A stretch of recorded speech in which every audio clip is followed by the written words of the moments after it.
భాగ్యనగర్ శ్రీ వేదవ్యాస సేవా సంస్థ ఆధ్వర్యంలో శ్రీ విశ్వావసు నామ సంవత్సర పంచాంగం ఆవిష్కరణ మహోత్సవాన్ని నిర్వహించారు. ప్రతి ఏడాదిలానే ఈసారి కూడా సంస్థ ఆధ్వర్యంలో పంచాంగాన్ని ప్రచురించగా కొత్త సంవత్సరం ఉగాదికి వారం రోజుల ముందే ఆవిష్కరణ కార్యక్రమం నిర్వహించారు. ఈ వారం రోజుల్లో ప్రతి బ్రాహ్మణుడి ఇంటికి పంచాంగం చేరడం ద్వారా శాస్త్రోక్తంగా ఆచార వ్యవహారాలతో ఆ ప్రతులకు పూజలు చేసి శ్రీ విశ్వావసు నామ సంవత్సరం రోజున తమ ఫలాలను చూసుకుంటారని అన్నారు. పంచాంగం ఆవిష్కరణ మహోత్సవాన్ని హైదరాబాద్ బాచుపల్లిలోని ప్రణీత్ ప్రణవ్ సొలిటైర్ ప్రాంగణంలో నిర్వహించారు. ఈ కార్యక్రమానికి ముఖ్య అతిథిగా Praneeth group chairman Kamaraju Annapunnamma, charitable trust chairman Praneeth Narendra Kumar పాల్గొనగా జూబ్లీహిల్స్ శ్రీ విద్యా స్పిరిచువల్ సొసైటీ వ్యవస్థాపకులు వేద పండితులు బ్రహ్మశ్రీ చిరావూరి శ్రీరామ శర్మ పంచాంగ విశిష్టతపై ప్రసంగించారు. ఈ కార్యక్రమంలో ముందుగా పంచాంగాలను ఆవిష్కరించిన తర్వాత కొత్త సంవత్సరంలో బ్రాహ్మణులంతా అభివృద్ధిలోకి రావాలని, అందరూ బాగుండాలని కోరుకున్నారు. ఆ తర్వాత కార్తీక సమారాధన కార్యక్రమం విజయవంతం చేసిన కార్యకర్తలను ఘనంగా సత్కరించారు. ఈ కార్యక్రమాన్ని సంస్థ అధ్యక్షులు కలగ రాఘవ నిర్వహించగా ప్రముఖ వ్యాపారవేత్త తేజతో పాటు బ్రాహ్మణ సంఘ నాయకులు నిరంజన్ దేశాయ్, పంచ గంగేశ్వర్లతో పాటు సంస్థకు చెందిన ప్రతినిధులు పాల్గొన్నారు. కార్యక్రమంలో ముఖ్య అతిథిగా పాల్గొన్న ప్రణీత్ గ్రూప్ చైర్మన్ ప్రణీత్ నరేంద్ర మాట్లాడుతూ బ్రాహ్మణుల్లో విద్యార్థులు ఉన్నత చదువుల్లో రాణించలేకపోతున్నారని, పర్సంటేజీ ఒక్కప్పటికీ ఇప్పటికీ తగ్గిపోతుందని ఆవేదన వ్యక్తం చేశారు. పిల్లలను సివిల్స్ తో పాటు కాంపిటేటివ్ ఎగ్జామ్స్ కు ప్రోత్సహించాలని, ఆ ఉన్నత చదువుల కోసం హైదరాబాద్ వస్తే వసతి భోజనాలు తమ కామరాజు అన్నపున్నమ్మ చారిటబుల్ ట్రస్ట్ ఆధ్వర్యంలో ఏర్పాటు చేస్తామన్నారు. బ్రాహ్మణులు అన్ని రంగాల్లో ముందుకెళ్లేందుకు తమ ట్రస్ట్ వెన్నంటే ఉంటుందని, ఇప్పటికే ఎంతో మంది పేదల పిల్లల ఉన్నత చదువుల కోసం లక్షల రూపాయల ఫీజులు చెల్లిస్తున్నామన్నారు. వారంతా వృద్ధిలోకి రావడం వల్ల ఎన్నో కుటుంబాలు ఆర్థికంగా ఎదుగుదలకు అవకాశం ఉంటుందన్నారు. ప్రధానంగా చదువులో ఉన్నత స్థానంలో ఉండేలా చూసుకోవాల్సిన బాధ్యత పేరెంట్స్ పైనే ఉందన్నారు. ఆ తర్వాత కార్యక్రమంలో ఎందరో ప్రముఖులు వారి అభిప్రాయాలను వ్యక్తం చేశారు. పని చాలా మందికి సహాయం చేయాలని కానీ లేదు సర్వీస్ చేయాలని కానీ ఉంటుందండి. కానీ చేయాలి అంటే దానికి టైం ఉండాలి, డబ్బుతో పాటు టైం ఉండాలి. సో డబ్బు ఉన్న టైం స్పెండ్ చేయలేక ఎంతోమంది చేసేదానికి వెనకాడుతుంటారు. అటువంటిది నాకు రాఘవ్ గారి రూపంలో ఒక గొప్ప మీడియా అనమాట. He is my channel for doing all these activities. So నేను ఇంతకుముందు అందరూ చెప్పినట్లుగా మేము కామరాజు అన్నపూర్ణమ్మ చారిటబుల్ ట్రస్ట్ ద్వారా పూర్ ఎడ్యుకేషన్ స్టూడెంట్స్కి ఏదైతే అకాడమికల్లీ బాగా ఉండి ఆర్థికంగా బాగలేని వాళ్ళకి ఉన్నత చదువులు చదివేదానికి మేము సహాయం చేస్తాము. అది ఫీజు ఎంతైనా కానీ 10, 20 వేలు, 30 వేల నుంచి 2 లక్షలు, 3 లక్షలు, 4 లక్షలు అయినా సరే ఆ ఇన్స్టిట్యూట్ని బట్టి వాళ్ళకి ఎలిజిబిలిటీ అంటే white ration card, percentage of marks బాగా ఉండి లాంటివి ఎవరైనా ఉంటే, ఈ రూమ్లో ఉన్న వాళ్ళు ఎవరైనా సరే వాళ్ళ నోటీస్లో ఉంటే ఆ డీటెయిల్స్ ఇచ్చేసి వాళ్ళని రాఘవ్ గారిని కాంటాక్ట్ చేయమని చెప్తే మా ట్రస్ట్ ద్వారా ఎంతమంది స్టూడెంట్స్కైనా limitless, there is no limit. మీరు ఎవ్రీ ఇయర్ 10 మంది, 50 మంది, 100 మందినైనా మేము చదివిస్తాం. యాక్చువల్గా మా దగ్గర ఫండ్స్ ఇవ్వాలి అనే సంకల్పము ఉన్నా కూడా క్యాండిడేట్సే దొరకట్లేదు. రాఘవ్ గారితో పీరియాడిక్గా మీటింగ్ జరిగినప్పుడు ఏంటి రాఘవ్ గారు అసలు మనకి అప్లికేషన్సే రావట్లేదా అని చెప్పేసి అడిగే పరిస్థితి. అలా అని 2 రాష్ట్రాల్లో పోనీ ఆర్థికంగా అవసరమే లేని వాళ్ళు ఉన్నారా అంటే లేదు, కోకొల్లలు ఉన్నారు. ఎస్పెషల్లీ మన కమ్యూనిటీలో there are lot of people ఆర్థిక ఇబ్బందుల వల్ల చదువుకోలేకుండా చదువు ఆపేసే వాళ్ళు ఎంతోమంది ఉన్నారు. మనం వాళ్ళ మీద దృష్టి కేంద్రీకరించట్లేదు అంతే. సో ప్రతి ఒక్కళ్ళు కూడా నేను చేసే అప్పీల్ ఏంటంటే, మీకు తెలిసిన వాళ్ళల్లో తెలిసిన వాళ్ళు ఎవరైనా సరే ఎడ్యుకేషన్ రిలేటెడ్ ఏదైనా సహాయం కావాల్సి ఉంటే మీరు ఇమ్మీడియట్గా వాళ్ళని మాకు అప్లై చేసుకోమని చెప్పండి. మేము స్క్రీనింగ్ చేసి షార్ట్ లిస్ట్ చేసి వాళ్ళకి డైరెక్ట్ ఇన్స్టిట్యూట్కి అమౌంట్ పే చేస్తాము. సో దీనిలో ఏమాత్రమైన రికమెండేషన్స్ కానీ అటువంటివి ఏమీ ఉండవు. చాలా ప్లెయిన్గా ట్రాన్స్పరెన్సీతో చేయడం జరుగుతుంది. దీనికి వెరిఫికేషన్ వ్యాలిడేషన్ ప్రాసెస్ అంతా రాఘవ్ గారే చేస్తారు. ఇది ఒకటి మేము చేసే యాక్టివిటీ కామరాజ్ అన్నపూర్ణమ్మ చారిటబుల్ ట్రస్ట్ ద్వారా. తర్వాత రెండవది కరువైన సత్రాలు ఇంతకుముందు చెప్పారు. సో మీరు ఎవరైనా సరే పుణ్యక్షేత్రాలకు ఎక్కడైనా భారతదేశంలో డిఫరెంట్ ప్లేసెస్కి వెళ్ళినప్పుడు కరువైన సత్రాల అకామిడేషన్ కానీ ఫుడ్ ఫెసిలిటీని కానీ మీరు అందరూ యూటిలైజ్ చేసుకోండి, ప్రమోట్ చేయండి, పబ్లిసైజ్ చేయండి. సో దానివల్ల ఏమవుతుందంటే సత్రాలు ఇంకా అభివృద్ధి చెందుతాయి. గత 5 సంవత్సరాల క్రితము ఉన్న కరువైన సత్రాలు వేరు, ఇప్పుడున్న కరువైన సత్రాలు వేరు. సో మీరు ఎవరైనా ఒక 5 years గ్యాప్లో కన్నా సత్రాన్ని సందర్శించి ఉంటే ఆ తేడాలు చాలా క్లియర్గా కనపడతాయి. సో రెండవది కరువైన సత్రాలు. సో మూడో విషయం ఏం చెప్తున్నానంటేనండి, ఇప్పుడు మన కమ్యూనిటీలో జనాలు పిల్లల్ని చదివించడం అనేది చాలా ఇంపార్టెంట్. పూర్వము మన వాళ్ళు బాగా చదువుతారు, మెరిట్ స్టూడెంట్సు, మంచి మంచి ర్యాంక్స్తో పాస్ అవుతారు, మంచిగా చదువుతారు అని అనుకునే వాళ్ళం. కానీ గ్రాడ్యువల్లీ ఏమవుతుందంటే ఆ స్టాండర్డ్ పడిపోతూ వస్తుంది. సో చదువుల మీద మన పిల్లలు ఫోకస్ చేయడం కానీ, చదువుల మీద పట్టు సాధించడం కానీ, మంచి మంచి ర్యాంకులు సాధించడంలో కానీ విఫలమవుతున్నారు. సో కాంపిటేటివ్ ఎగ్జామ్స్ రాయడం కానీ, లేదు ఏవైనా ఈ ఉద్యోగాలకు కానీ, తర్వాత హయ్యర్ స్టడీస్ కానీ కాంపిటేటివ్ ఎగ్జామ్స్లో ఎక్కువగా రాణించలేకపోతున్నారు. సో మేము ట్రస్ట్ ద్వారా ఈ కాంపిటేటివ్ ఎగ్జామ్స్కు ప్రిపేర్ అయ్యేదానికి, ఫర్ ఎగ్జాంపుల్ సివిల్ సర్వీసెస్ కానీ, లేదు స్టేట్ గవర్నమెంట్ ఎగ్జామ్స్ కానీ, టీపీఎస్సీ, ఏపీపీఎస్సీ ఎగ్జామ్స్ కానీ చదువుకునే పిల్లలు ఎవరైనా వచ్చి హైదరాబాద్ వచ్చి చదువుకుంటామంటే వాళ్ళకి మేము అకామిడేషను, ఫుడ్ అవన్నీ అరేంజ్ చేస్తాము. ఇక్కడ నల్లగొండలో ఉన్న బ్రాహ్మణ్ హాస్టల్తో మేము టైఅప్ అయ్యాము. సో అప్లికేషన్ వచ్చి మా దగ్గరికి కన్నా మా నోటీస్ కన్నా వస్తే కంపల్సరీ వాళ్ళకు మేము చేస్తాము. సో మరొకసారి మీ అందరు ఇక్కడికి వచ్చినందుకు మీకు అందరికీ థ్యాంక్స్ చెప్తూ ఈ ఈవెంట్ని ఇంత గొప్పగా మీరు సక్సెస్ చేసినందుకు రాఘవ్ గారి టీంకి అందరికీ మరొకసారి కృతజ్ఞత తెలియజేసుకుంటూ సెలవు తీసుకుంటాను. దేనికైనా సరే వేదవ్యాసకి నరేంద్ర గారే అన్ని కర్త కర్మ క్రియ, ఆయన అలా చెప్తారు. కానీ మాకు అన్నిటికీ ఆయనే. మరి మనది కూడా కొంచెం బాధ్యత ఉంది. మనం చాలామంది వెళ్ళి వేరే దగ్గర కొంటున్నారు ప్రాపర్టీస్. మన వాళ్ళు ఆయన సమాజానికి నిజంగా అంటే చాలామంది 10 రూపాయలు ఇచ్చి 100 సార్లు అడుగుతారు, ఏమన్నారు, నా గురించి బాగా చెప్పుకున్నారని. కోట్ల రూపాయలు ఇస్తాడు. నేను వెళ్తాను ఆయన దగ్గరికి, ఏమండి ఏ రోజు కూడానండి ఇవాళ ఇచ్చింది రేపు మళ్ళీ ఆయన అడగడు. అసలు ఆయన డిక్షనరీలో లేదు అది. అసలు ఏమనుకుంటున్నారు మన గురించి, మనం బిల్డింగ్లు కడుతున్నాం, మనం అక్కడ కడుతున్నాం, ఎవరికైనా కొనమని చెప్పండి. ఇవాటి వరకు నాకు కూడా ఆయన కొనమని చెప్పమని రికమెండ్ చేయలేదంటే ఎంత ఆయన మనస్తత్వం ఎలాంటిది అనేది మనం అర్థం చేసుకోవాలి. మనమే ప్రతి వాళ్ళు చెప్తున్నాను, ఇవాళ మీ ఫేవరెట్ హీరో అంటే సినిమా హీరో పేరు చెప్పకూడదు, నరేంద్ర గారు అని చెప్పండి. మన సెలబ్రిటీ మొన్న ఆవిడెవరో ఫోన్ చేసి సినిమా సెలబ్రిటీలు వస్తున్నారంది. సినిమా సెలబ్రిటీలు మనకు అవసరం లేదు, నరేంద్ర గారు లాంటి సెలబ్రిటీలు కావాలి, నరేంద్ర గారు లెజెండ్లు, అలాంటి లెజెండ్లు కావాలి మనకి. ప్రతి వాళ్ళు ఇది మా ప్రోడక్టు, ప్రణీత్ అనేది మా ప్రోడక్ట్ అనేది ప్రతి వాళ్ళు కూడా, అంటే ఇది పబ్లిసిటీ కోసం చెప్పట్లేదు నేను. దయచేసి కొంత కాకపోతే కొంత శ్రీమంతుడి సినిమాలో కొంత రుణం తీర్చుకోవాలి, అది ఆయన తీర్చుకుంటున్నాడు. ఇవాళ ఆయన బాటలో నడుస్తూ మనం కూడా ఆయనకి ఏం చేయగలగాలో అది మనం చేయాలి. అందుకని ఇంత గట్టిగా చెప్తున్నాను, అంతకుమించి వేరేదేం లేదు. చాలామందికి అర్థం కాని విషయం అసలు వీళ్ళ బాండింగ్ ఏంటి. నన్ను చాలామంది హెల్ప్ తీసుకున్న తర్వాత ఒక ఆవిడ వచ్చి మీరు ఎందుకు చేస్తున్నారు ఆయన దగ్గర, మీకు ఎంత లాభం ఉంది అని నన్ను అడిగితే నాకు కళ్ళబట్టి నీళ్ళు వచ్చాయి. నేను నరేంద్ర గారి దగ్గర ఎందుకు చేస్తున్నాను అనేది ఇవాళ చెప్తున్నాను. నాకు సేవ కావాలి, నా దగ్గర డబ్బు లేదు, ఆయన దగ్గర డబ్బు ఉంది, ఆయనకి సేవ చేసేవాడు కావాలి.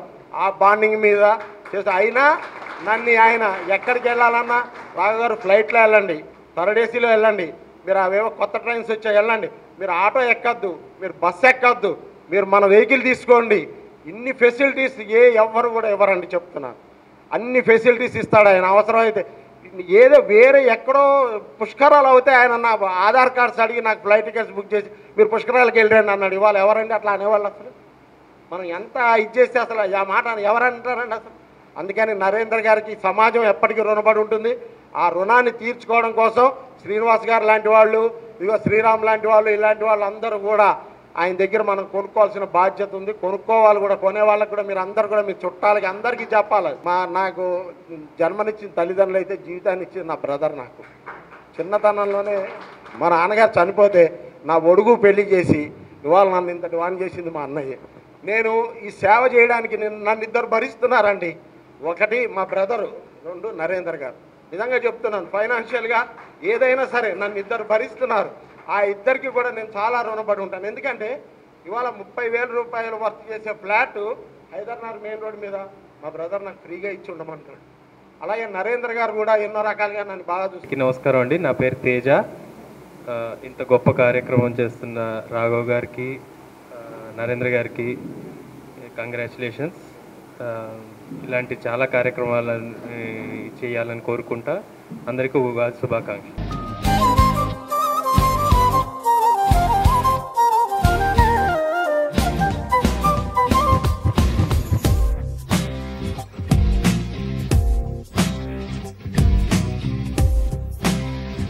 వచ్చినటువంటి 50 మంది బ్రాహ్మణులకి కూడా సాదర స్వాగతం. అలాగే వేదికని అలంకరించి ఉన్నటువంటి పెద్దలు, ధార్మికులు అందరికీ కూడా పేరు పేరున నమస్సుమాంజలు. విశేషించి మన నరేంద్ర గారు ఇటువంటి కార్యక్రమాలు అనేకం చేస్తున్నారు. భగవంతుడి అనుగ్రహంతో ఏ ధార్మిక కార్యక్రమం చేసినా దాంట్లో పాల్గొనేటటువంటి అవకాశం కలగ రాఘవ గారి ద్వారా మాకు కూడా వస్తోంది. జూబ్లీ హిల్స్లో రోడ్ నెంబర్ 18లో ఒక వేద పాఠశాలని నిర్వహణ చేస్తున్నాం. ప్రస్తుతానికి ఆ వసతిని తీసుకుని సీతారామచంద్రస్వామి దేవస్థానం యొక్క అనుబంధ భవనంలో శ్రీ విద్యా స్పిరిచువల్ సొసైటీ ద్వారా ఈ వేద పాఠశాలని నడుపుతున్నాము.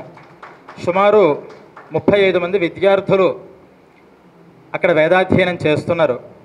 2011 నుంచి గురుకుల పద్ధతిగా మా ఇంట్లోనే వేద విద్యార్థులందరూ కూడా వేదాన్ని, స్మార్త విద్యార్థులు స్మార్తాన్ని అధ్యయనం చేస్తూ ఉండేవారు. అలా అనేక మంది తయారయ్యారు.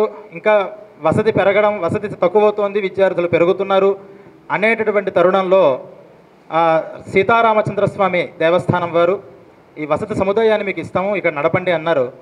నడుపుతోంది. ఇప్పుడున్న దానికి సరిపోతుందా అంటే సరిపోతున్నట్లుగానే ఉంటుంది. ఎంత వసతి ఉన్నా సరే ఈ క్రీడా వ్యాయామాదులు అలాగే ఇతరత్ర అనుష్ఠాన కర్మలు చేసుకోవడానికి కొంచెం ఇబ్బంది అయినా కానీ సిటీలో దానికి మించి మనం ఆశించకూడదు. కాబట్టి ఉన్న దాంట్లో భగవత్ ప్రేరణతో ఈ పాఠశాలంతా కూడా నడుపుతున్నాం. ఈ కార్యక్రమంలో ప్రస్తుత అంశం పంచాంగ ఆవిష్కరణ. ఈ పంచాంగము అనేటటువంటిది చాలామంది ఈ రోజుల్లో అడిగేది ఏంటంటే అసలు పంచాంగంతో పనేంటి? నా చిన్నతనంలో ఒకళ్ళు అడిగారు, వేరే మతాల్లో మంచి రోజు చెడు రోజు అని ఉండదు, మరి హిందూ ధర్మంలో ఈ మంచి చెడు ఏమిటి? కాలమంతా కూడా భగవత్ స్వరూపమే కదా అని. అంటే ఏ సమయానికి ఏ పని చేయాలో తెలుసుకోవాలి. అలా తెలియజేసేటటువంటిది సాధనమే పంచాంగం. అందువల్ల మంచి చెడు అనేటటువంటిది ఉండవు. కానీ ఏ సమయంలో ఏ పని చేయాలో దానికి భిన్నమైన పని చేస్తే కనుక ఆ పని పాడవుతుంది. కాబట్టి ఆ కాలం దానికి పనికిరాదు అన్నారు. కాలం ఎప్పుడూ కూడా భగవత్ స్వరూపం. కాలమంతా కూడా వ్యాపించి ఈ కాలస్వరూపంగానే ప్రపంచమంతా నడుపుస్తున్నాడు, సృష్టి చేస్తున్నాడు, స్థితి చేస్తున్నాడు, సంహారం చేస్తున్నాడు పరమాత్మ. అటువంటి ఈ కాలంలో పంచాంగము అంటే 5 ప్రధానమైనటువంటి అంగాలు ఉంటాయని, ఈ తిథి, వార, నక్షత్ర, యోగ, కరణాలు ఉంటాయని మనం తెలుస్తూ ఉంటుంది. ఇందాక పెద్దలు చెప్పారు కొంతమంది. ఈ రోజుల్లో అసలు ఎంత సిగ్గుచేటంటే మొన్న కాలంలో మనం ఈ రంగరాజన్ గారి ఇన్సిడెంట్ మనం విన్నాం. ఆ చిలుకూరు దేవాలయం మీద దాడి చేశారు.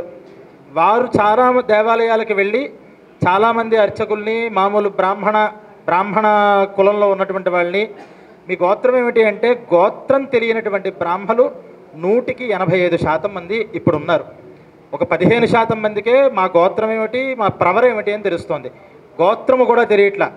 మీ అమ్మమ్మ తాతయ్య అంటే మాతామహస్థానం దాని గోత్రం ఏమిటి అంటే అసలు సమాధానమే లేదు. ప్రవరలు తెలియవు. ఇవన్నీ ఎప్పుడు తెలుస్తాయి అంటే పెద్దలు చాలా మంచి మాట చెప్పారు. పంచాంగం కనుక ప్రతినిత్యము మనం తిథి ఏమిటి, వారం ఏంటి, నక్షత్రం ఏమిటి అనేటువంటి సంప్రదాయాన్ని కనుక పెట్టుకున్నట్లయితే మన ప్రవర్ ఏమిటి, మన గోత్రం ఏమిటి, మనం ఎక్కడి నుంచి, ఏ ఋషి నుంచి మన సంతతికి చెందిన వాళ్ళం అనేటటువంటి విషయం తెలుస్తుంది. అందువల్లే ఈ పంచాంగం యొక్క శ్రవణంలో ఫలితాలు చెప్తూ శ్రీ కళ్యాణ గుణాకరమని ఈ మంచి కళ్యాణమైనటువంటి మంగళాలన్నింటినీ కూడా కలగజేస్తుంది, శత్రుబాధలను పోగొడుతుంది, అరిష్ట నివారణ చేస్తుంది పంచాంగ యొక్క శ్రవణము. అందుకని ప్రతినిత్యము ఈరోజు తిథి నడుస్తోంది, ఈ మాసం ఏమిటి, నక్షత్రం ఏమిటి. చాలామంది సంకల్పంలో శుభ నక్షత్రే శుభయోగే శుభకరణే అని చెప్తాం, ఎందుకంటే పంచాంగాలు మన దగ్గర ఉండవు. ఇప్పుడు పంచాంగ ఆవిష్కరణ పెట్టి అందరికీ పంచాంగాలు పంచుతారు, ఉత్సవం తీసుకెళ్తాం, అది ఎక్కడో ఇంట్లో ఉంటుంది. కానీ తీసుకుని ఏం చేయాలి అంటే ప్రతినిత్యము ఉదయం మనం లేచిన తర్వాత మనం దైనందిక కార్యక్రమాలు ప్రారంభిస్తున్నప్పుడు ఈరోజు వారం ఏమిటి, ఈరోజు దుర్ముహూర్తం ఏమిటి, వర్జ్యం ఎప్పుడు ఉంది అని ఆ శుభాశుభ కాలాలని తెలుసుకుని తద్వారా మనం పనులు చేసుకోవడానికి అవకాశం ఉంటుంది అని పంచాంగాలు వచ్చాయి. మొన్ననే రాజమండ్రిలో సిద్ధాంతి గారిని కలిశాను. అయితే వారు కూడా చాలా శ్రమపడి ఒక సిద్ధాంత గణన చేయాలి అంటే ఈరోజు ఇవన్నీ సిద్ధమయ్యి పాపం సిద్ధాంతి గారు వారి నాన్నగారికి ఒంట్లో బాగుండకపోయినా ఇవన్నీ కూడా చేసి అందజేశారని రాఘవ్ గారు చెప్పారు. అంటే ఒక గణన ఈ పంచాంగం తయారవ్వడానికి ఒక సంవత్సరం అంతా కూడా దానికి పరిశ్రమ చేస్తేనే ఆ రూపం, లెక్కల రూపం వస్తుంది. లెక్కలు వచ్చిన తర్వాత సుందరంగా దాన్ని ప్రింటింగ్ చేయడం ఇదంతా కూడా వేరే వ్యవస్థ. అయితే అంత గణన చేసేటటువంటి సమయం ఇప్పుడు మనకు టెక్నాలజీ పెరిగింది కాబట్టి ఇలా పుస్తకాలు అచ్చు వేస్తున్నాం, అందరికీ పంచిపెడుతున్నాం. కానీ పూర్వకాలంలో ఇవి లేవు. మనకి శుభాశుభాలు, తిథివార నక్షత్రాలు తెలియాలి అంటే ఆ పంచాంగకర్తల్ని పిలిచి వారి దగ్గరికి వెళ్ళి తెలుసుకునేవాళ్ళంట.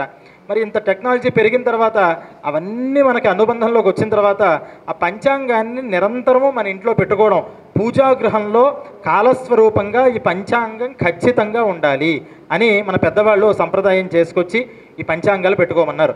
అలాగే ఈ పంచాంగాన్ని ప్రతినిత్యము పఠనించాలి. మన పిల్లల చేత కూడా చాలామందికి, ఇప్పుడు మనం పెద్దవాళ్లే కాదు, ఇప్పుడున్న యువతకి కూడా ఆ నక్షత్రాలు ఏమిటో కూడా తెలియదు. మన నక్షత్రం మనకి కూడా తెలియని వాళ్ళని చాలామంది ఉన్నాం. ఈ నక్షత్ర స్వరూపం, కాలస్వరూపం ఇవన్నీ కనుక మనం తెలుసుకున్నట్లయితే మనకి శుభం కలుగుతోందా, అశుభం కలుగుతోందా, ఈ సమయాన్ని మనం సరిగ్గా నిర్ణయం చేస్తున్నామా లేదా అనేటటువంటి ప్రాథమిక జ్ఞానం ఈ పంచాంగాల వల్ల వస్తుంది. పూర్వం మన ఇళ్లల్లో ఆడవాళ్లతో సహితంగా ఈరోజు వారం ఏంటి, ఇప్పుడు ఏ లగ్నంలో పుట్టారు అనేటటువంటి విషయాలు కూడా చేతి లెక్కల మీద చెప్పేస్తూ ఉండేవారని మనం వింటూ ఉంటాం. దానికి కారణం ఈ పంచాంగం. అసలు ఒక్కసారి అయినా సరే మనం ఉన్నలో ఇంతమంది ఇన్ని సంవత్సరాల నుంచి ఇప్పుడు అందరూ కూడా 50, 60, 70 ఏళ్ళ మంది ఉన్నారు కదా, ఒక్కసారైనా ఎన్నో పంచాంగ ఆవిష్కరణలు చూసుంటారు, ఎన్నో రకాల పంచాంగాలు చూసుంటారు. కానీ మొదటి నుంచి ఆఖరి పేజీ దాకా ఎవరైనా ఒక్కళ్ళైనా పంచాంగాన్ని సమూలంగా చదివారా అని మనం ప్రశ్న వేసుకుంటే మనం దానికి సమాధానం చెప్పలేం. ఎందుకంటే రాశి ఫలాలు చూస్తాం, దాంట్లో మనకి రాజపూజ ఏముంది, అవమానం ఏముంది అని అదొక్కడే మనకు కావాల్సిన పేజీ. కానీ మిగతా మనకు అక్కల్లా, ముహూర్తాలు అక్కర్లేదు, ముందర నిర్ణయాలు చేస్తారు, గ్రహణ నిర్ణయాలు, వాటి విషయం అక్కల్లా. అసలు లగ్నాలు ఏం నడుస్తున్నాయి, హోర ఏంటి, గౌరీ పంచాంగం అని ఉంటుంది, అవేం అక్కల్లా. ఎందుకంటే మనం చూసినా ఇప్పుడు అర్థం కాని పరిస్థితికి వచ్చేసాం. కానీ క్రమంగా ఏదైనా ఒకటి మనం అభ్యాసం చేస్తూ ఉంటే దాంట్లో మనకి జ్ఞానం వస్తుంది. తద్వారా మనం సరైనటువంటి విషయాన్ని దిశానిర్దేశం చేయగలుగుతాం. మనం చూస్తాం, మేమే కాదు, ఏదో వేదాలు చదివే వాళ్ళే లేదా పౌరోహిత్య వృత్తిలో ఉన్నటువంటి వారినో కాదు, ఏ రంగంలో అయినా కాస్త బ్రాహ్మడు అని చెప్పాము అంటే ఏమంటే మంచా చెడా అని ఏ ఉద్యోగం, ఏ ఆఫీసుల్లో అయినా సరే ప్రధానంగా అడిగేది బ్రాహ్మణులనే. వాళ్ళు ఏం పౌరోహిత్యం చేస్తారనో వేదాలు చదివారనో కాదు, బ్రాహ్మణులు అంటే అన్నీ తెలుస్తాయి కదా అని అనుకుంటారు. అటువంటి వాళ్ళకైనా ఒక మంచి చెడు మనం చెప్పగలగాలి అంటే ఈ పంచాంగాన్ని ఈ సంవత్సరం విశ్వావసునామ సంవత్సరంలో ఈ పంచాంగాలు అందరూ తీసుకెళ్ళి ఉగాది రోజు ఈ పంచాంగాన్ని చదవడం ప్రారంభించండి. ఒక్క నెల రోజుల్లో రోజుకి 1 పేజీ 2 పేజీలు చదివినా నెలలో మొత్తం పంచాంగం అంతా మనం చదవగలుగుతాం. తద్వారా ఆ సిద్ధాంతి చేసినటువంటి పరిశ్రమ కనిపిస్తుంది. అటువంటి వారు ఈ కాలగణన చూసి మన పాశ్చాత్య దేశాలు కూడా ఆశ్చర్యపోతున్నాయి. ఎక్కడి నుంచి ఉంటుంది ఈ కాలగణన అంటే పంచాంగంలోనే ప్రథమంలో చూపిస్తారు. బ్రహ్మగారు పుట్టిన దగ్గర నుంచి ఇప్పటిదాకా ఉంది. మన రికార్డ్ అంతా ఎక్కడి దాకా ఉంది, ఎన్ని వేల సంవత్సరాలంటే వేల సంవత్సరాలు కాదు, కోట్ల లక్షల సంవత్సరాలు. దీన్ని క్యాల్కులేటర్ కూడా మనం లెక్కలు వేస్తే పనిచేయదు. సుమారుగా బ్రహ్మగారికి ఇప్పుడు 50 సంవత్సరాలు నిండేట. సెకండ్ హాఫ్లో ఆయన స్టార్ట్ అయ్యాడని చెప్పింది. అందుకనే బ్రహ్మణ ద్వితీయ పరార్థే.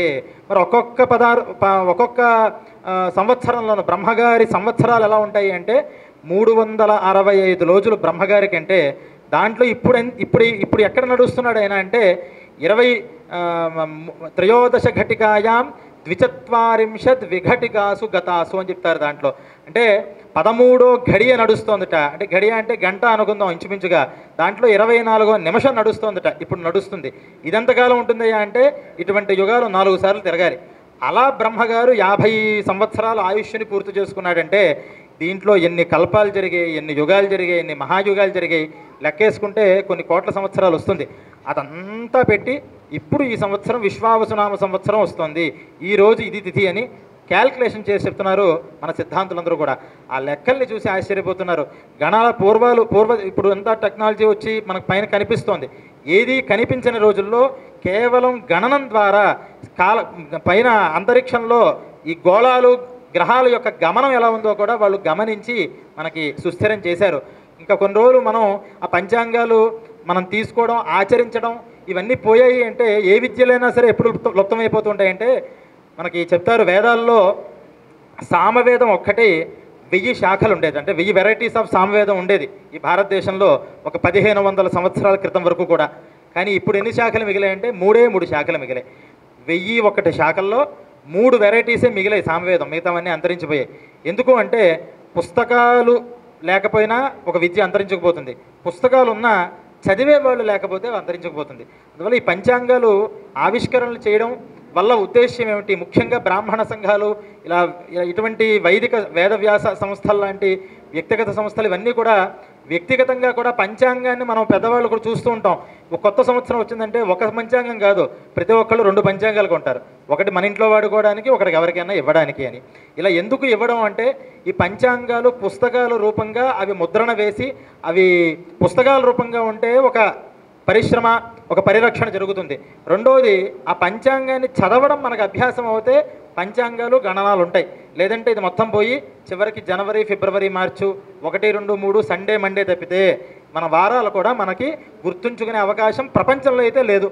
మనం ఎక్కడైనా తిథి విషయం ఈరోజు తిథి ఏంటో ఇంతమంది ఇక్కడ ఉన్న వాళ్ళల్లో ఎంతమందికి తెలుసో మనకే ఆలోచించుకోవాలి. తిథితో మనకి ఎక్కడా ప్రపంచంలో పని లేదు.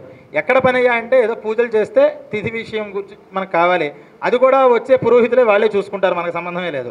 అందుకు తిథి జ్ఞానం లేకుండా పోతే ఏమవుతుంది అంటే దానికి శాస్త్రంలో చెప్తారు, తిథి మాసము ఋతువు అయనాలు ఈ జ్ఞానం వల్ల ప్రతినిత్యము ఆయుర్వృద్ధి జరుగుతూ ఉంటుందిట. మనకు తెలియకుండానే మనం చేసే పనుల వల్ల ఆయుష్ లోపిస్తూ ఉంటుంది, ఇవి తెలుసుకోవడం వల్ల ఆయుష్ వృద్ధి అవుతుంటుంది అని.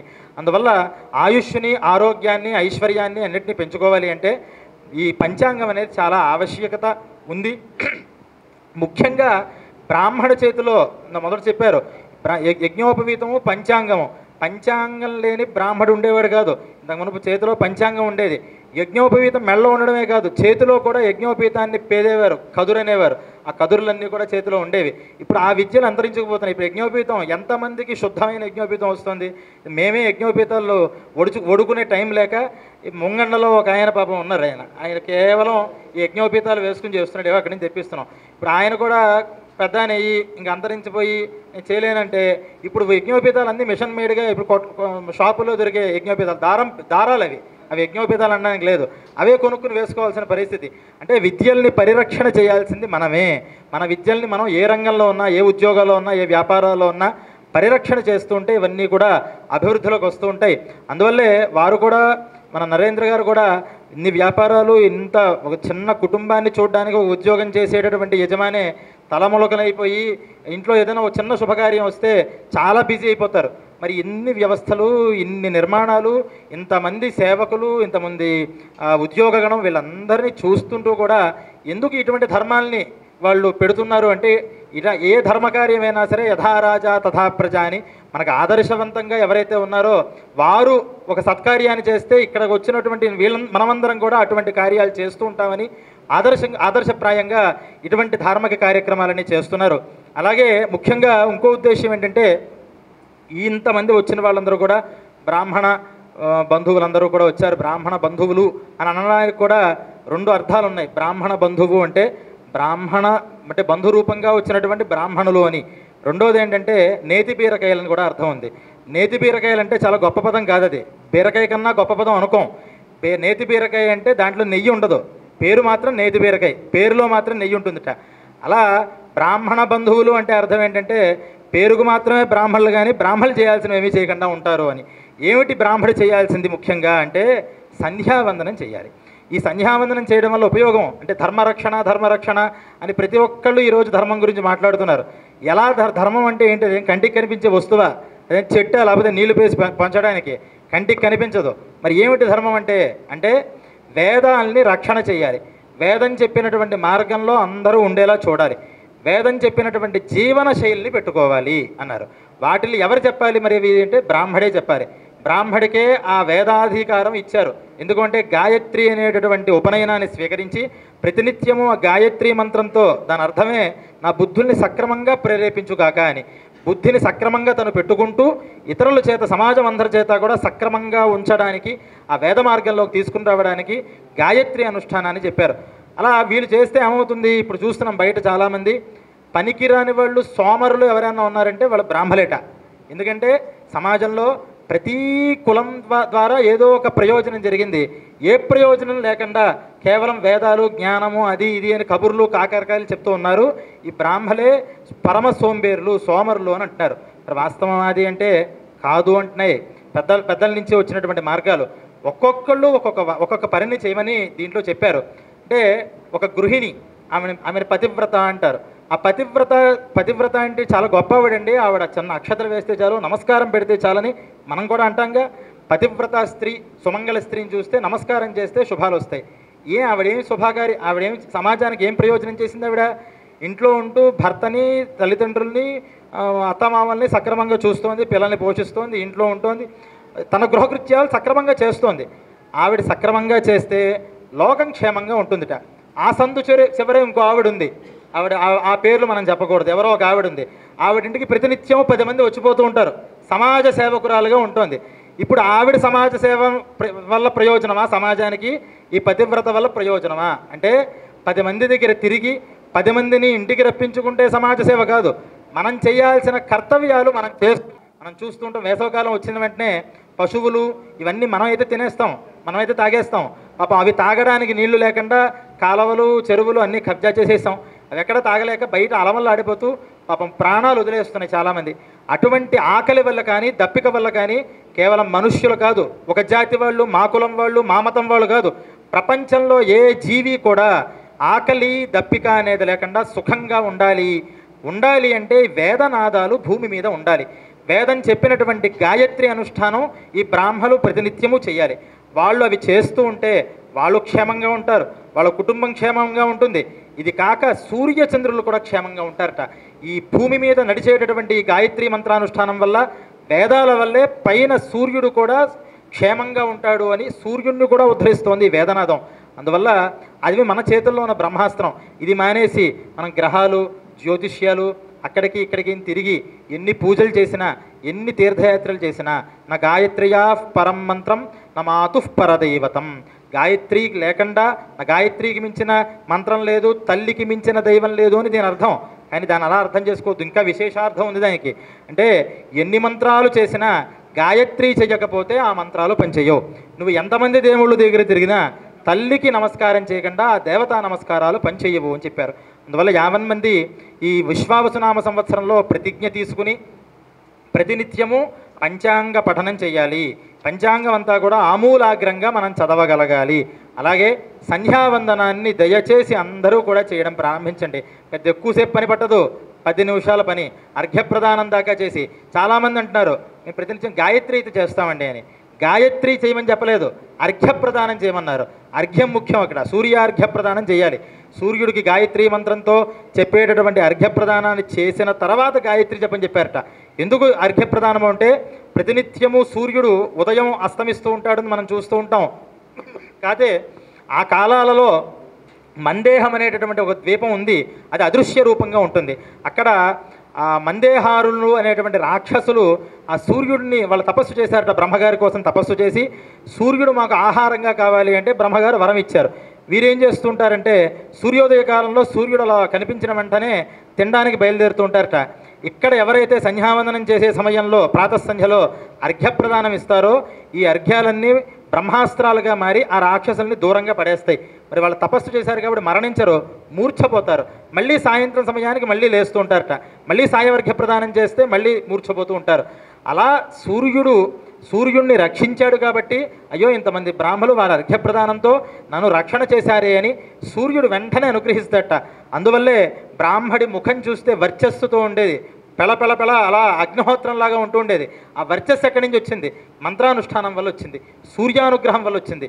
శరీర ఆరోగ్యం కావాలన్నా, ధన సమృద్ధి కావాలన్నా, ఏం కావాలి అన్నా సరే సూర్యానుగ్రహం కావాలి. అది కావాలి అంటే గాయత్రీ జపాన్ని చేయాలి.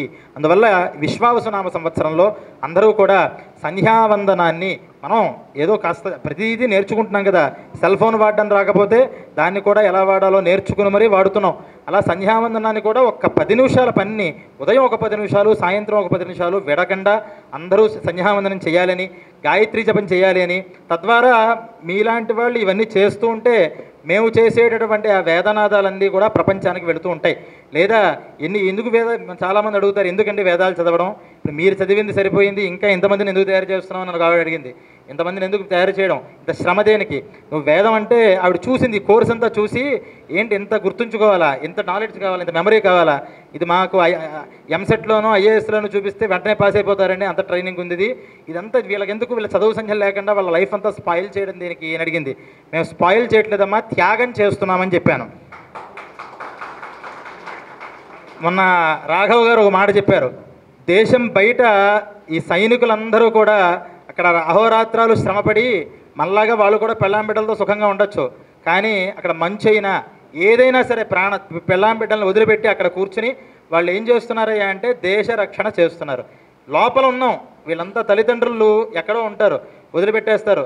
Weekly holidays, monthly holidays, vacations ఉండవు, ఇక్కడే ఉండాలి. ఈ పిలకలు పెట్టుకోవాలి, పంచెలు పెట్టుకోవాలి. చూసే వాళ్ళందరూ ఎక్కిరిస్తూ ఉంటారు, అయినా వాటిని పట్టించుకోరు. తెల్లవారుజామున లేస్తే రాత్రి దాకా ఆహార నియమాలు, ఈ మడి దడి ఇవన్నీ. మరి వీళ్ళేం చేస్తున్నారంటే ధర్మ రక్షణ చేస్తున్నారు. దేశం బయట ఆ సైనికులు కాపాడితే దేశం లోపల ఈ సైనికులు కాపాడుతున్నారు అని చెప్పారు. ఆయన చాలా మంచి గొప్ప మాట చెప్పారండి రాఘవ్ గారు అన్నాను. అంటే అదంతా మేము చేస్తున్న రక్షణ దేనికోసం అంటే ఎవరూ చేయలేకపోయినా మాలాంటి వాళ్ళం దానికోసం, దాని మీద ఒక అభినవేశం, ఆసక్తి ఉంది కాబట్టి చేస్తున్నాం. ఇది చేసేది ఎవరి కోసం? ప్రపంచం బాగుండాలి, మనిషిలా ఉండాలి, మానవత్వం నిలబడాలి. అది నిలబడాలి అంటే భగవంతుడికి చేరేటటువంటి మాధ్యమం ఈ మంత్రాలు కాబట్టి ఈ మంత్రాలు చదవాలి అని అందరినీ కూడా మరొక్కసారి పంచాంగాల్ని చదవండి, సంధ్యావందనం చేయండి. గాయత్రికి మించినటువంటి శక్తి, బ్రహ్మాస్త్రం మన చేతిలో లేదు. అది వదిలిపెట్టేయడం వల్లే బ్రాహ్మణత్వం అనేది క్రమంగా సమాజంలో అన్ని విధానాలుగా దూరం అయిపోతుంది. అట్టడుగు వర్గాల్లో ఒక వర్గంగా మనం చేరిపోతాం.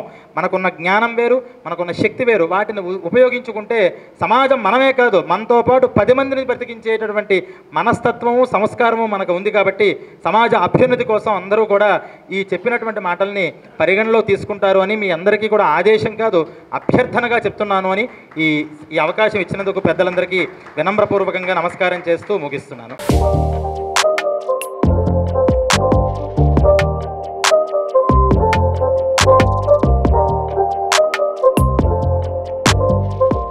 ఈ వేదవ్యాస సంస్థలో నేను చేరి 4 సంవత్సరాలైంది. కలగా రాఘవ్ గారు ప్రతి ఒక్క కార్యక్రమానికి ఆహ్వానిస్తూ ఉండేవారు. కానీ వీళ్ళు కుదిరినప్పుడు వచ్చేవాడిని, వీళ్ళు లేనప్పుడు రాలేకపోయేవాడిని. కానీ ఇంత గొప్ప కార్యక్రమాలు నిర్వహిస్తున్నటువంటి ఏకైక వ్యక్తి రాఘవ్ గారి యొక్క కృషి అమోఘమైనటువంటిది, చెప్పుకోవలసినటువంటిది కూడా. ఇంత గొప్ప కార్యక్రమాలు నిర్వహించడం అంటే సామాన్యమైనటువంటిది కాదు. దాని వెనక ఎందరో సహాయకులు ఉన్నారు, వాళ్ళకు కూడా ధన్యవాదాలే. వాళ్ళందరికీ కూడా పేరున ధన్యవాదాలు తెలియజేస్తున్నాను. ఇటువంటి చక్కనైనటువంటి అవకాశాన్ని కల్పించినటువంటి రాఘవ్ గారికి, ఈ సంస్థకి, పెద్దలు ప్రణీత్ గారికి నా హృదయపూర్వక నమస్కారాలు తెలియజేస్తూ ముగిస్తున్నాను. నాకంటే పెద్దవాళ్ళు కూడా సభకు వచ్చారు. అనుకున్న దానికంటే ఎక్కువ మంది వచ్చినట్టుగా ఉంది. ఇక్కడ చాలా సంతోషం, స్పందన రావాలి. కానీ స్పందన దయచేసి వివాహ పరిచయక వేదికల్లో ముక్కు తీసుకొని పోదామనే కల్చర్తో మటుకు రాకండి. ఇది పంచాంగం తీసుకున్నామా ఓపెన్ కూడా చేయం, అలా కూడా చేయవద్దు. మన కళ్ళ ముందు మన సంస్కృతిని నిలబెట్టే ఆ పిల్లలు ఉన్నారు, వేదాలు చదివే పిల్లలు, వాళ్ళ మీద గౌరవంతో మనం పంచాంగాన్ని కొద్దిగా స్టడీ చేసే ప్రాక్టీస్ చేద్దాం. చాలామందికి వాళ్ళ ప్రవర్ తెలీదు, తిథి తెలీదు, ఈనాడులో చూస్తాం మనం. దాని బదులు కష్టపడి మా రాఘవ గ్రూపు వారికి అండరిచ్చిన మా నరేంద్ర కుమార్ గారు వారి మీద గౌరవంతో పంచాంగాన్ని మనం పాటించే ప్రయత్నం చేద్దాం అట్లీస్ట్ నేను అనేది. రెండవది మా రాఘవ అన్నాడు కురువృద్ధులు అనేం కాదు, మనకంటే వృద్ధులు ఉన్నది అది కాదు, సంఘాల్లో చాలా సీనియర్లు కాబట్టి అట్లా అభిమానంతో పిలిచాడు. ఈ సందర్భంగా చెప్పవలసింది ఏంటంటే మిత్రులారా, 2 తెలుగు రాష్ట్రాల్లో వ్యాపార రంగంలో ఉన్నత స్థితికి వచ్చి కూడా తన విలువలు మర్చిపోని మొట్టమొదటి వ్యక్తి నాకు తెలిసి మా నరేంద్ర కుమార్ గారు. వారి ఆశీస్సులతో చాలామంది బ్రాహ్మణులకు, కానీ వాళ్ళకి టాలెంట్ ఉండాలి, ఉంటే వారి దగ్గర పని కూడా దొరికే అవకాశం ఉంది. నిజాయితీ, టాలెంట్ 2 ఉంటే వారి అండలో చక్కగా బతకవచ్చు. రెండవ విషయం ఏంటంటే 2 తెలుగు రాష్ట్రాల్లో, నేను ఘంటాబద్ధంగా చెప్పగలుగుతాను, 2 తెలుగు రాష్ట్రాల్లో అడగకుండా లెక్కలు చెప్పే ఏకైక వ్యక్తి మన కలగా రాఘవ. మీకు తెలీదు, చాలామంది లెక్కలు చెప్పరు, మరి రాఘవ అడగకుండా లెక్కలు రాసి ఆడిటింగ్ చేపించి గ్రూపులో పెట్టేస్తాడు, అది ఆయన ప్రత్యేకత. అందుకే వారి నైజం మా నరేంద్ర గారికి బాగా నచ్చినట్టుంది. వారు కరెక్ట్ సెలక్షన్ రాఘవ గురించి. జంటనగరాలు ఎవరు మళ్ళీ అటువంటి వ్యక్తి మీకు దొరకరు, చాలా చోట్ల లెక్కలు చెప్పారు. సరే, అది వేరే ఇష్యూ అనుకోండి. ఎనీవే, రాబోతుంది, ఉగాది వస్తుంది, 29వ తారీఖు నుంచి గ్రహాలు చాలా మారుతాయని చెప్తున్నారు. బ్రాహ్మణులకు కూడా కొద్దిగా అదృష్ట గ్రహాలు ఏమైనా వస్తే బీదవాళ్ళు, ఇబ్బందులు ఉన్న బ్రాహ్మణులు ఏమైనా చక్కగా బతుకుతారని మనం ఆశిస్తూ రాబోయే కొత్త ఉగాదికి ముందుగా మీకందరికీ శుభాకాంక్షలు. జై శ్రీరామ్.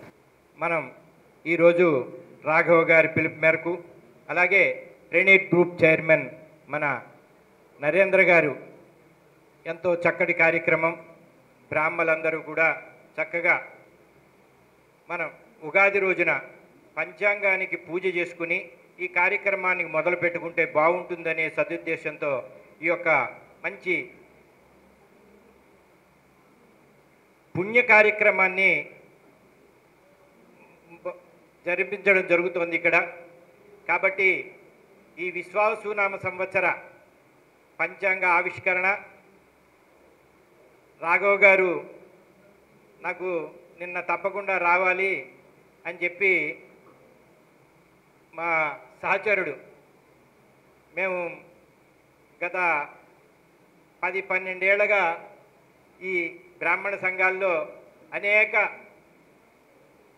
బ్రాహ్మణ ప్రముఖులతో కలిసి ఈ కార్యక్రమాలకి ఏ మూలకి ఎన్ని ఇబ్బందులు ఉన్నా కూడా అందరితోనూ కలుపుకుంటూ ముందరికెళ్ళాలి, అందరినీ అన్ని ఏరియాలని కలుపుకుంటూ తీసుకెళ్ళాలి, ట్విన్ సిటీస్లో బ్రాహ్మణ సంఘాలని అభివృద్ధి చేయాలి అనే వారి కోరిక.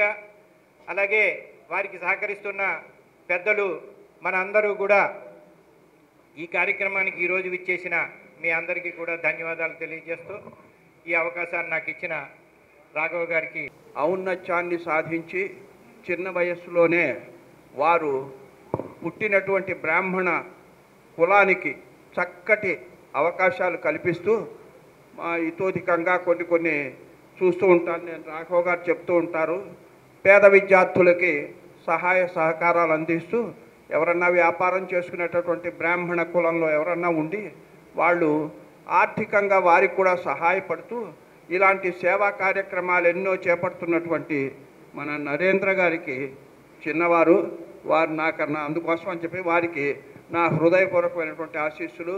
భగవంతుడు ఇలాంటి సేవా కార్యక్రమాలు చేసేటటువంటి ప్రతి ఒక్కరికి కూడా వారికి చక్కగా ఆశీస్సులు అందిస్తూ భగవంతుడు నిండు 100 ఏళ్ళు ఆయుర ఆరోగ్య ఐశ్వర్యాలు కలిగించి వారు మరింత ఈ సంఘానికి సహాయపడితే బ్రాహ్మణ సంఘాలు, బ్రాహ్మణ కులం కూడా చక్కగా అందరిలోకి మేము కూడా ఉన్నతలం అని చెప్పేసి చెప్పుకోవటానికి చక్కగా అవకాశం ఉంటుందని చెప్పి కోరుకుంటున్నాను.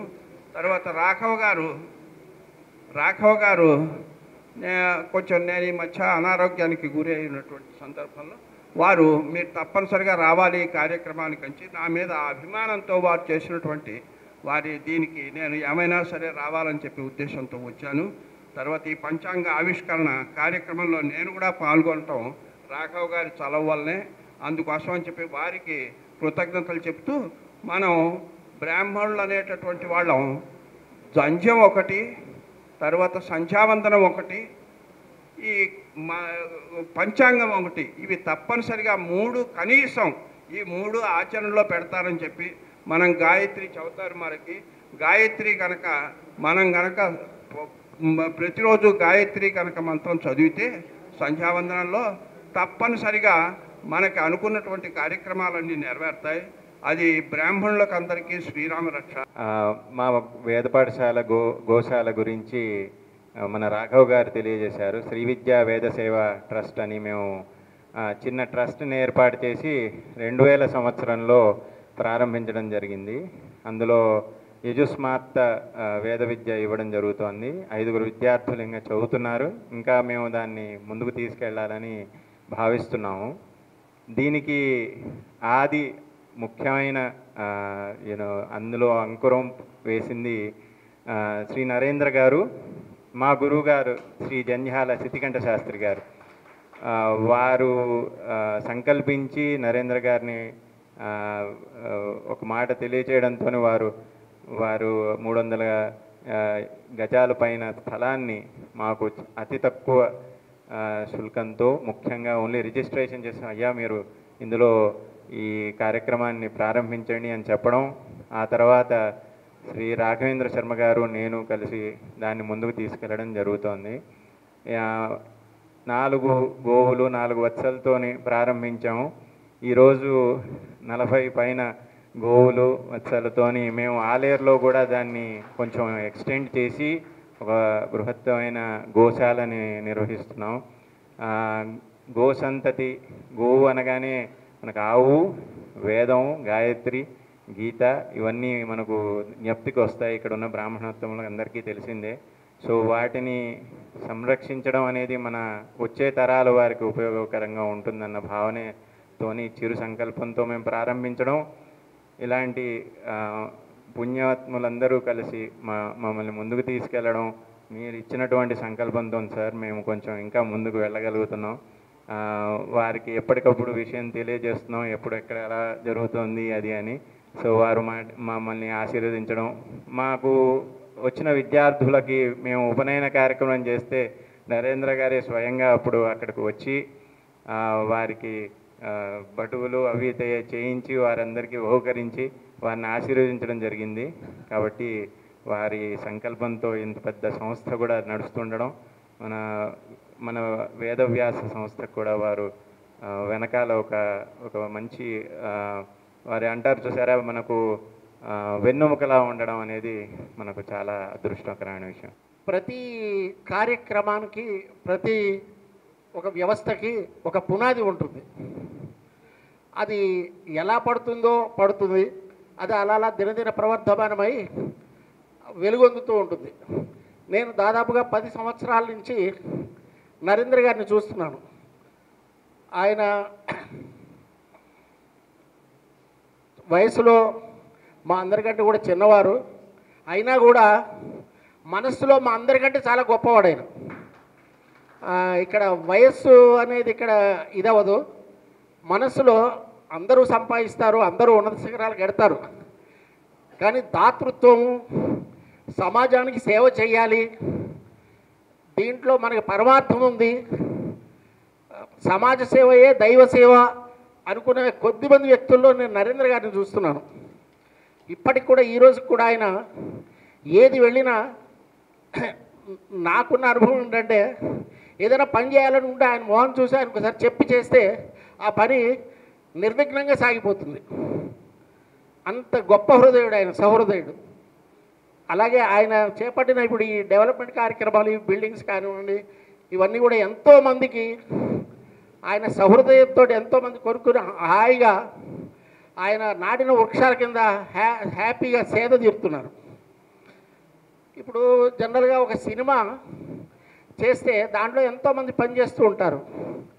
కానీ ఈ బ్రాహ్మణ కమ్యూనిటీ అనే ఈ సినిమాకి ఈ ఏరియాలో ఇప్పుడు ఆయన సార్ ఎవరో చెప్పినట్టుగా 2 రాష్ట్రాల్లో దర్శక నిర్మాత రెండు ఆయనే. దర్శకుడు ఆయనే, దర్శకుడు కనిపించడు సినిమాలో, నటీనటులే కనిపిస్తారు, నిర్మాత కనిపించడు. కానీ దర్శక నిర్మాత లేకపోతే సినిమా లేదు. అలాగే మన బ్రాహ్మణ కమ్యూనిటీకి ఆయన చేస్తున్న డెవలప్మెంట్ నేను ఎంతసేపు చెప్పినా సరిపోదు టైము. నాకంటే ఇప్పుడు ఆయన చెప్పినట్టు సార్ చిన్నవారు అతిగా కూడా పోవడం కూడా అంత ఇది కాదు. కానీ నరేంద్ర లాంటి వ్యక్తులు, ఆయన కుటుంబం అంతా కూడా 10 కాలాల పాటు చల్లగా చక్కగా ఆయురారోగ్య ఐశ్వర్యాభివృద్ధితో తులతూగుతూ ఉండి అందరికీ సేవ చేస్తారని మనస్ఫూర్తిగా కోరుకుంటూ మీ అందరి తరఫున ఆయనకి శుభాశీస్సులు తెలపడం జరుగుతుంది. అలాగే వీరికి తోడుగా ఇవాళ రాలేదు ప్రదీప్ గారు కూడా. ఆయన కూడా సార్కి వీళ్ళిద్దరూ కృష్ణార్జునులు అనుకోవచ్చు. నిజంగా వెంకటేశ్వర ప్రదీప్ గారు అని ఆయన కూడా నాకు దాదాపు 10-15 సంవత్సరాలు తెలుసు. వీళ్ళిద్దరూ కూడా నరనారాయణులు. కలియుగంలో అంతా ప్రతిదీ వ్యాపారమేనండి. కానీ ఈ కలియుగంలో వ్యాపారంతో పాటు ఆధ్యాత్మికాన్ని, భక్తిభావాన్ని, సమాజ సేవను కూడా చూస్తున్నాం. అది నేను వీళ్ళిద్దరిలో బాగా చూశానండి. సో మీ అందరి తరఫున కూడా వాళ్ళ 2 కుటుంబాలకు కూడా భగవంతుడు ఆయురారోగ్య ఐశ్వర్యాలు ఇచ్చి ఇంకా ఆయన ఇంకా భవిష్యత్తులో కూడా ఆయన గొప్ప గొప్ప కార్యక్రమాలు చేపట్టి మనందరికీ కూడా ఆయన చల్లని నీడని ఇస్తారని ఆశిస్తూ ముగిస్తున్నాను. ఆయన ఒకసారి ఆయన ప్రణీతి ప్రణవ్ కౌంటీలో సీతారామ కళ్యాణోత్సవంలో కనిపించి మీ బ్రాహ్మణ సంఘం అని చెప్పగానే ముందు ఆయన రండి బాబు అని చెప్పేసి మా అందరినీ ఆహ్వానించారు. మా కమిటీ సభ్యులు కూడా వచ్చారు 4-5 ఆల్రెడీ సంఘం నుంచి. వచ్చిన తర్వాత నరేంద్ర గారిని అప్పుడే కలిసి ఆయనకి సన్మానం చేయడం జరిగింది అక్కడ. ఆ తర్వాత మేమందరూ కూడా అడగకుండానే మేము ఇలాగా కార్తీక వన భోజనాలు చేసుకుంటున్నాము అని చెప్పకుండానే, అయితే మన వంతుగా ఓ సహకారం అడిగి ఒక వెంకట్రావు గారు, నేను, కేదార్నాథ్ గారు వెళ్ళి అడగగానే అందరికీ కూడా ఎంతమంది అంటే ఉంటారో మీ మండలంలో ఎంతమంది బ్రాహ్మణ సోదరులు ఉంటే మినిమం 600 మందిని మేము గ్యాదర్ చేస్తే 600 మందికి కూడా అన్నదానం చేసినటువంటి మహోన్నత వ్యక్తి అండి ఆయన. ఆయన రియల్ ఎస్టేట్ రంగంలో ఎదుగుతూ మన బ్రాహ్మణ కుటుంబంలో పెట్టి అధిరోహిస్తున్నటువంటి మహానుభావుడు. అన్నదానం చేసేయడానికి కరివేలు సత్రాలు కూడా ఏర్పాటు చేసి అనేక మందికి అన్నదానం పెడుతున్నటువంటి అన్నదాత. ఆయన్ని మనం గౌరవించుకోవడం, మన సత్కారం చేసుకోవడం మన విధి. నాకు ఈ అవకాశం కల్పించినటువంటి అందరికీ ధన్యవాదాలు.